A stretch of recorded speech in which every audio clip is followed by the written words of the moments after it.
देवबंद में इस्लाम का परचम दुनिया में लहराया है। जुल्म सितम के दौर के अंदर हक का दीप जलाया है।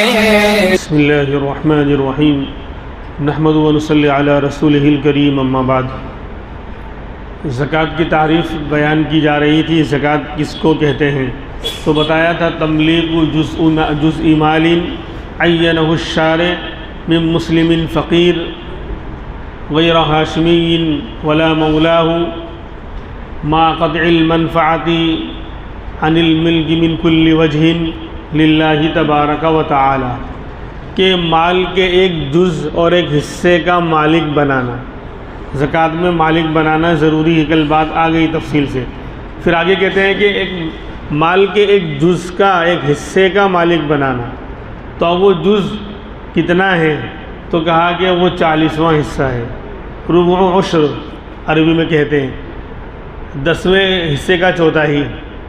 10वें हिस्से का चौथाई तो 40वां ही तो हुआ। फिर 10वां हिस्सा निकालो, फिर उसका भी चौथाई निकालो।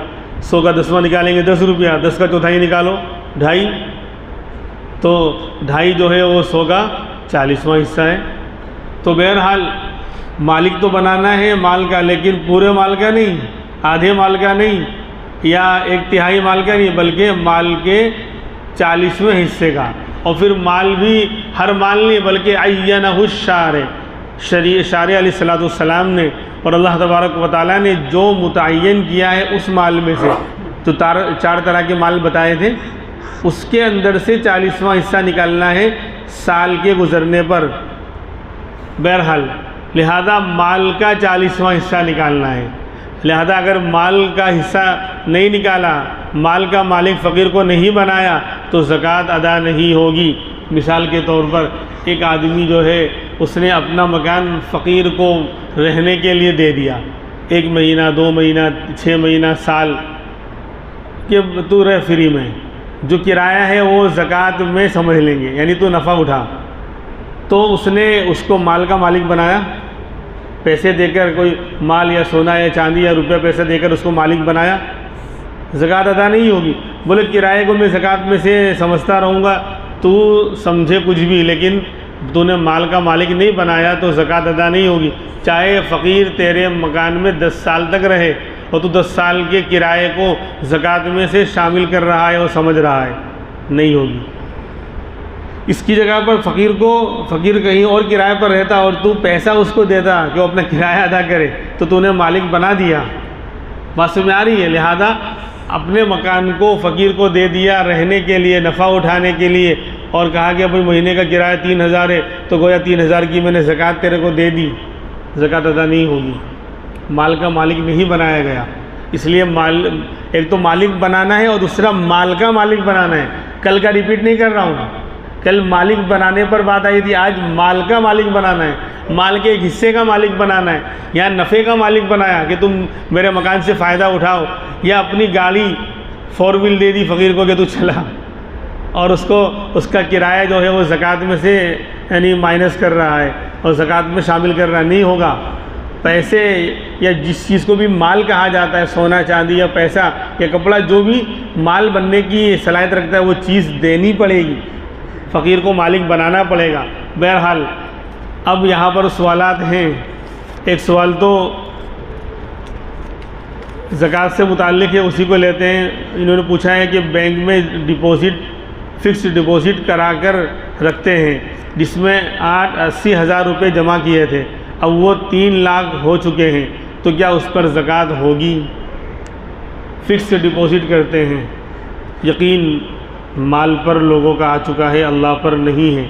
लड़की पैदा हुई तो पैदा होते ही उसके नाम 10,000 20,000 50,000 के बालिग होते ही 10 गुना हो जाएगा, तो आराम से मोहल्ले की हज़ारों या सैकड़ों लड़कियों का दिल दुखाते हुए धूमधाम से शरीयत की धज्जियाँ उड़ाते हुए शादी करेंगे और बच्चों का दिल दुखाएंगे, और लोग तो कहेंगे बहुत अच्छा है, बहुत शानदार शादी कर रहा है। लेकिन ये नहीं मालूम था कि वो बैंक से सूद ले लेकर फ़िक्स करके फिक्स डिपॉजिट कर करके 10 गुना 20 गुना करके जो है उसमें से खर्च कर रहा है और हराम का खा रहा है और खिला रहा है। ये तो लोग नहीं देखते, बैकग्राउंड क्या है अल्लाह तो जानता है। लिहाजा फिक्स डिपॉजिट में माल रखना कैसा है वो मसला अलग है, वो तो नाजायज़ और हराम ही है।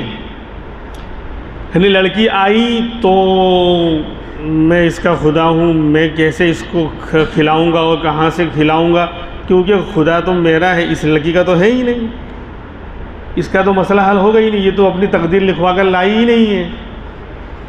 यानी ये गैरों वाली सोच, ज़माने जाहिलियत वाली सोच। ज़माने जाहिलियत में बच्चियों को आर समझा जाता था, शर्म की चीज़ माना जाता था कि ये मेरे यहाँ पैदा हो गई, अब किसी बड़ी होकर किसी के यहाँ शादी करूँगा और वो दामाद बनेगा तो ये मेरे लिए शर्म की बात है, मेरी लड़की कहीं और जाए इसलिए इससे पहले ये दुनिया से जाए, उसको दफन कर देते थे ज़िंदा। तो आज हम दफन तो ज़ाहिर में नहीं कर रहे हैं, लेकिन अक़ीदा वही ख़राब है कि अब कहाँ से आएगा, क्यों झमेले पाले हमने, शरीयत ने कब कहा। खैर वो मसला दूसरा है, लेकिन यहाँ फ़िक्स डिपॉजिट पर रखना जायज़ तो नहीं, लेकिन रख दिया तो मसला ये है कि असल जो आपकी मूड़ी है, असल जो आपका सरमाया है वो आपका है, बाकी पाप का है। असल जो है वो आपका है, बाकी पाप का है, और पाप के घड़े भरते नहीं। तो 80,000 इन्होंने जमा किया है तो आप 80,000 आपका है, उसकी ज़कात निकलेगी, वो आपका माल है। 3 लाख हो गए वो 80, यानी 2,20,000 बढ़ गए, वो नाजायज़ है, सूद है। जब उसको लेना ही जायज़ नहीं तो उस पर हराम माल पर ज़कात भी नहीं आएगी, लेकिन रखना भी छोड़ना भी नहीं चाहिए। इसी पहली बात तो रखना नहीं, लेकिन रख दिया बैंक में। जैसे आजकल अकाउंट खोलना ज़रूरी हो गया है, हालात के पेश नज़र बहुत सी चीज़ों में जो है अकाउंट दिखाना पड़ता है, तो इजाज़त तो है अकाउंट खोलने की, और उस पर सूद भी आ रहा है और इंटरेस्ट भी आ रहा है, तो इंटरेस्ट लेना तो जायज़ नहीं, लेकिन छोड़ना भी जायज़ नहीं, उसको निकाल लेना चाहिए। और निकाल कर फ़कीर और गरीब को बग़ैर सवाब की नीयत से सदका कर दे दे। यहाँ पर एक मसला और गड़बड़ लोग करते हैं, जो लोग सुनते भी आए हैं और बोलते भी हैं और बयान भी करते हैं कि सूद का माल फ़कीर को दे सकते हैं और गंदा माल है इसलिए टॉयलेट और बाथरूम में लगा सकते हैं, मस्जिद के टॉयलेट में।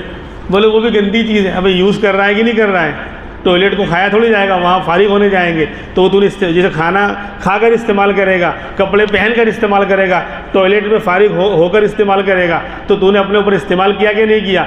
जब सूद की रकम हराम है, नाजायज़ है, इस्तेमाल करना जायज़ नहीं, तो किसी भी तरह इस्तेमाल नहीं होगी, न खाने में, न पीने में, न मकान में, न पहनने में, तो फिर टॉयलेट और बाथरूम में कैसे इस्तेमाल होगी। टॉयलेट बाथरूम में फारिग होकर उसको इस्तेमाल करते हैं, अगर वहाँ तुमने पैसा लगा दिया तो तुमने अपने ऊपर इस्तेमाल ही तो किया। बात समझ में आ रही है। कपड़े को खाया नहीं जाता, पहना जाता है, खाने को खाया जाता है, तो टॉयलेट बाथरूम को भी खाया नहीं जाएगा, वहाँ फारिग होने जाएंगे, लेकिन वो भी तो इस्तेमाल हुआ। कपड़ा पहनकर इस्तेमाल होता है, खाना खाकर इस्तेमाल होता है, टॉयलेट में बंदा फारिग होकर उसको इस्तेमाल कर रहा है, तो इस्तेमाल तो किया कि नहीं किया। जब इस्तेमाल करना जायज़ नहीं तो बात तो टॉयलेट के अंदर कैसे लगाएंगे सूद की रकम, खैर जायज़ नहीं है। तो बहरहाल बात लंबी हो गई। 80,000 आपके थे, वो आपकी असल रकम है, उस पर तो ज़कात आएगी, बाकी जो है ऊपर जो सूद मिल रहा है उसको आप इस्तेमाल नहीं कर सकते, तो उस पर ज़कात भी नहीं आएगी। अब रोज़े का मसला है कि रोज़े की हालत में कान में तेल डालना, तेल डाला तो रोज़ा टूट जाएगा। हाँ, असल और एहतियात वाला फतवा और मसला यही है कि कान में भी तेल डालने से रोज़ा टूट जाता है। बस फुक़हा का कौल है कि नहीं टूटता, लेकिन एहतियात इसी में है कि इस पर अमल न किया जाए, यानी कान में तेल न डाला जाए। नाक में डालने से तो टूट ही जाता है, लेकिन कान में भी डालने से एहतियात किया जाए। हाँ, आँख में दवा लगा सकते हैं, वो मसला अलग है, आँख का मसला अलग है, लेकिन कान और नाक में तेल डालना या दवा डालने से एहतियात किया जाए। एक साहब ने जो है पूछा था कि हम लोग मुसाफ़ा करते हैं, सलाम करते हैं, क्या मुसाफ़ा करके हाथ सीने पर रखना चाहिए? क्या मुसाफ़ा करके हाथ सीने पर रखना चाहिए? तो अब मुसाफ़ा करना भी हम लोग नहीं जानते। दोनों हाथ से मुसाफा किया जाएगा। मुसाफा सफ़ुन, ये जो है हथेली है ये मिलनी चाहिए, समझे। अब वो लोग अंगूठा मिलाते हैं, अंगूठा मिलाते हैं, पता नहीं क्यों मिलाते हैं, अल्लाह ही बेहतर जाने, कोई दलील नहीं, बिला वजह खामखा की बातें। तो अंगूठा नहीं मिलाना है, बल्कि हाथ, ये मुसाफा करना है, दोनों हाथ से किया जाए, ये अदब है। और तन्हा इस्लाम में हाथ मिलाना कोई चीज़ नहीं है। अस्सलामु अलैकुम जब तक आप नहीं बोलेंगे, सिर्फ हाथ मिलाना इस्लाम में कोई चीज़ नहीं। ये यहूदियों का तरीक़ा हो सकता है, नॉन मुस्लिम का तरीक़ा हो सकता है, लेकिन मुसलमान का तरीक़ा ये नहीं कि होंठ पर जो है क्या कहते हैं टेप पट्टी लगा ली और दबा भी रहता कि बिल्कुल ये शक ना रहे कि मैंने कुछ बोला है। होंठ मेरे हिले नहीं है, देखो मैं यूँ हाथ मिला रहा हूँ। ये हाथ मिलाना कोई चीज़ नहीं है, ना दो हाथ से ना एक हाथ से।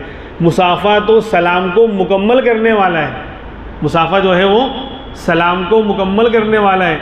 तो जब सलाम ही नहीं हुआ तो मुकम्मल किसको करोगे? बोले छत जो है ना उससे इमारत मुकम्मल होती है, तो छत खाली हवा में बनाओगे, दीवारें उठाएंगे नहीं उठाएंगे? दीवार उठाने के बाद छत आएगी। तो सलाम करने के बाद मुसाफा होगा। अगर सलाम नहीं किया है, अस्सलामु अलैकुम कम से कम नहीं बोला है, तो तन्हा हाथ मिलाना यहूदियों का तरीक़ा हो सकता है, गैरों का तरीक़ा हो सकता है, लेकिन मुसलमान का इस्लामी तरीक़ा ये नहीं हो सकता। इसलिए अस्सलामु अलैकुम ज़ुबान से कहना चाहिए, फिर हाथ मिलाएं।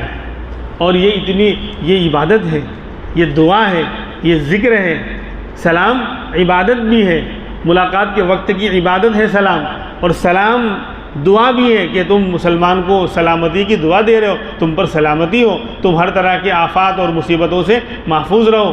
तो सलाम दुआ भी है, और सलाम अल्लाह का ज़िक्र भी है, क्योंकि अल्लाह का नाम है अस्सलाम, जिसे हम सुभान अल्लाह अल्हम्दुलिल्लाह कहकर अल्लाह को याद करते हैं, ज़िक्र करते हैं। तो सलाम ज़िक्र भी है, सलाम इबादत भी है, सलाम दुआ भी है। इसलिए अस्सलामु अलैकुम ज़ुबान से कहें, फिर हाथ मिलाएं। और मुसाफा करने से और हाथ मिलाने से, सलाम करने के बाद मुसाफा करने से फ़जीलत ये है कि हाथ जुदा होने से पहले अल्लाह जो है दोनों के गुनाह माफ़ कर देता है। हाथ अलग करने से पहले अल्लाह दोनों के, लेकिन मुसाफा की दुआ भी मालूम, मुसाफे की दुआ भी है, अस्सलामु अलैकुम, फिर हाथ मुसाफा किया, उसके वक्त दुआ है यग़फ़िरुल्लाहु लना व लकुम, यग़फ़िरुल्लाहु लना व लकुम। तो जो इसने पूरा यानी ये अमल किया कि सलाम के बाद हाथ मिलाया और फिर ये दुआ की यग़फ़िरुल्लाहु लना व लकुम कि अल्लाह हमारी तुम्हारी मग़फ़िरत करे, तो हाथ जुदा करने से पहले अल्लाह दोनों के गुनाहों को मिटा देते हैं। आम के आम, गुठलियों के भी बादाम। आखिरी सवाल, हालांकि यह आ चुका, एक घर के अलावा और भी घर हैं, वो घर तिजारत के लिए वो रह गया कि सलाम करने के बाद, मुसाफा करने के बाद वे सीने पे हाथ रखते हैं। क्यों रखते हैं भाई? जो रखते हैं उन्हीं से मालूम करना चाहिए।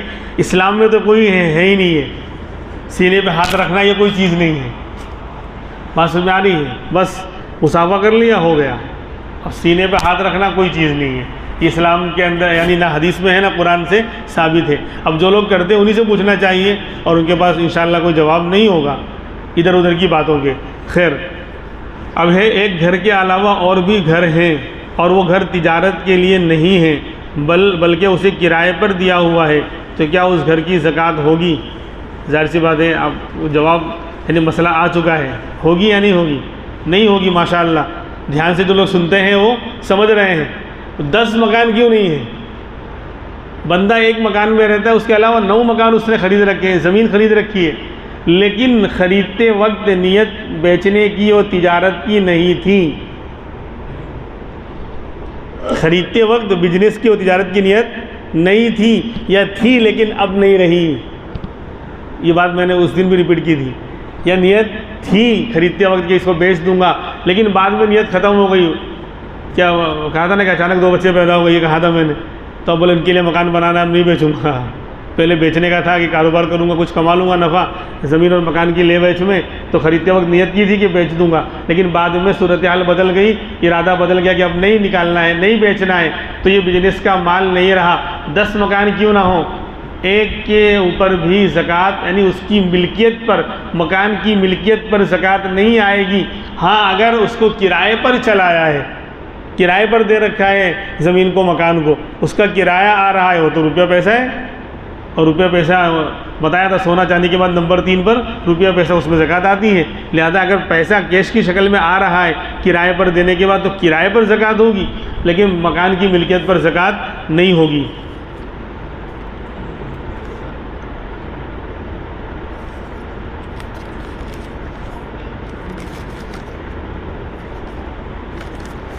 ठीक है, बाकी बातें इंशाअल्लाह आइंदा कल होंगी। सुब्हानल्लाहि व बिहम्दिही, सुब्हानकल्लाहुम्मा व बिहम्दिक, व नशहदु अल्ला इलाहा इल्ला अंता व नस्तगफिरुका व नतूबु इलैक। सुब्हान रब्बिका रब्बिल इज़्ज़ति अम्मा यसिफून व सलामुन अलल मुरसलीन वल्हम्दुलिल्लाहि